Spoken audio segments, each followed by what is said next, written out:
December is a content-filled month for BSG. With Arena coming out, new recoil, new armor system, and new gunfight mechanics. There are so many new things to look forward to next wipe, but the big question is, will these changes help the game maintain a consistent player base throughout the entirety of wipe?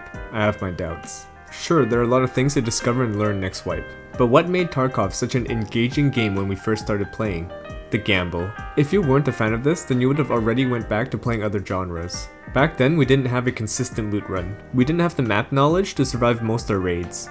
We were afraid to engage PMCs because everything on our body was all we had. And if we die, we would be on our last legs, 0 rubles, 0 gear. However, if we survived, then we would finish our quest, we would be able to build our hideout with the barter items we extracted with, and maybe hit the next trader level so we can finally run better gear for our next raid. Back then, every life counted. If this is the stage you're at right now, the video is still relevant, so keep watching. But for us longtime players, we no longer care about how our raids go. Our loot runs make us too much money to spend. Our map knowledge lets us win fights, then take the safest route to extract, allowing us to amass an infinite supply of meta gear. Our early game efficiency allows us to get ahead of the curve in questing. Then we can stack meta rounds early in the wipe on trader reset, making our opponent's gear irrelevant. Living in raid no longer matters. If we die, we slap on whatever is in our infinite supply and then we go next game. When it comes to longevity, this is Tarkov's biggest issue. Many players that don't have thousands of hours of experience thinking creating scarcity by limiting loot, limiting what you can sell on Flea, and capping what we can purchase through global trader limits will help keep the wipe fresh. BSG has spent the last 4 to 5 wipes nerfing item availability and a problem still persists. All this has done was make Tarkov a loot wasteland, causing all maps but streets to die. The gear gap has actually been exacerbated due to these hurdles being too hard for the average player, but they're just a slight inconvenience for a veteran player. A while back, there was a Tarkov Twitter fight between creators over the availability of 762 BP. At this point, I've already had it unlocked despite taking this wipe pretty slowly. The real way to limit how much gear a veteran player has access to has nothing to do with what you can obtain in raid, nor does it have to do with fleet or trader limits.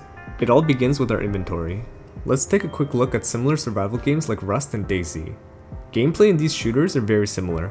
You can loot or craft to get better gear, but in Tarkov's case, crafting is replaced with vendors and levels. You can also PvE or PvP to get better gear, and you can bring that gear back to base or extract to save it for the future. The gameplay loop is essentially get good gear, bring it home, take it to your next raid. However, there's one big difference that makes the replayability of Rust and DayZ-like games better than Tarkov's: your stash. In the two survival games, you don't have an offline stash. Everything you own is on the server and it can be raided whether offline or online.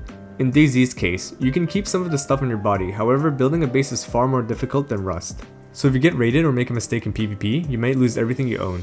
Then you have to struggle from the beginning, and this struggle is what keeps players engaged. This is the biggest reason people love early wipe. The outcome of every fight is impactful. If you lose, it's a massive setback. But in Tarkov's case, later wipe, losing doesn't really matter, and winning doesn't give you that many gains. So how can we extend this experience later into the wipe? Simple. Instead of a massive communal stash, every item category should have its own stash.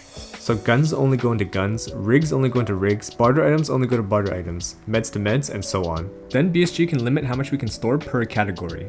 This way, we can reintroduce that feeling of loss because we won't have an unlimited amount of gear to fall back on.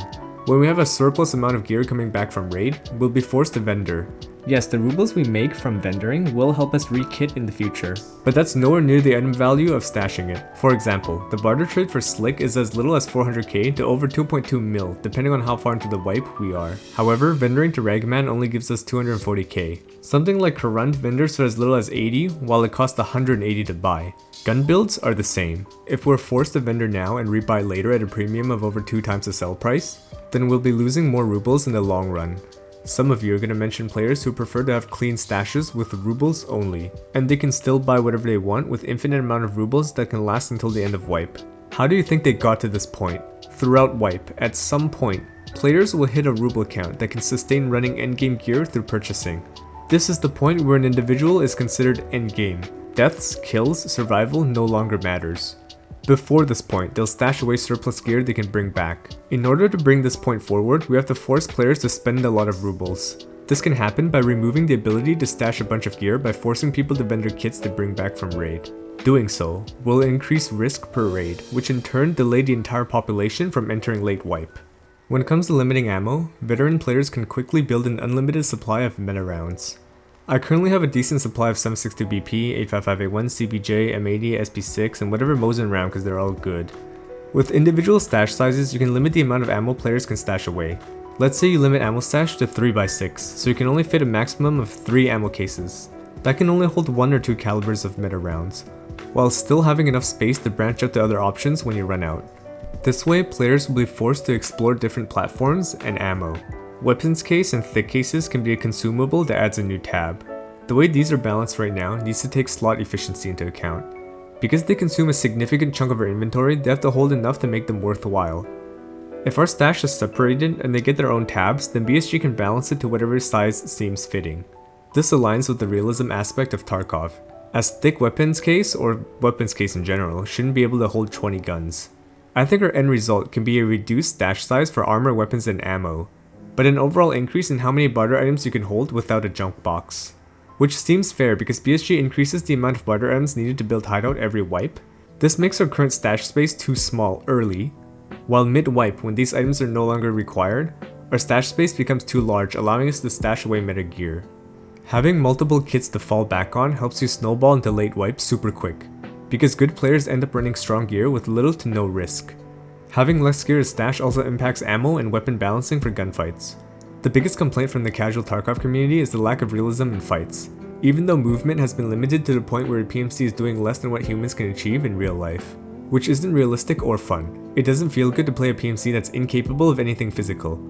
In a realistic combat scenario, people only have one life, so they won't push the way you would in TARKOV, not because they're physically incapable of fighting aggressively. With the current state of TARKOV, dying means nothing. There's currently a lack of consequence dying mid to late wipe. During mid wipe, Class 4 and Class 5 are easily accessible through raider farming and then stashing that gear away. Come late wipe, players have a bunch of guns, gear, and ammo stocked up so global trader limits don't matter to them. If we can discourage players throwing their lives away through other means that doesn't impact mechanics, then maybe we can reintroduce some of that speed back into movement.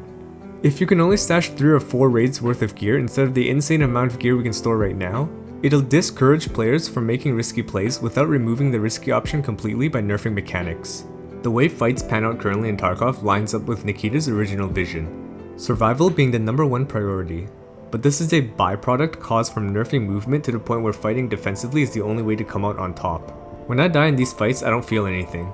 It doesn't capture what it feels like to die early wipe. Early wipe, I don't want to die because I'll lose most of my stash and it'll set me back several raids worth of rubles and quest items. Mid to late wipe, I don't care about dying because I can just re-kit with 30 raids worth of gear in my inventory. The only reason why I don't play aggressively is because the game mechanics do not allow me to. This pigeonholes the player into one playstyle, making fights repetitive and TARKOV boring. I should have both the tools to play aggressively and defensively. Pre-inertia, aggressive playstyle was too strong. Post-inertia, there are way too many penalties at yellow weight, so fights should only be fought at white weight.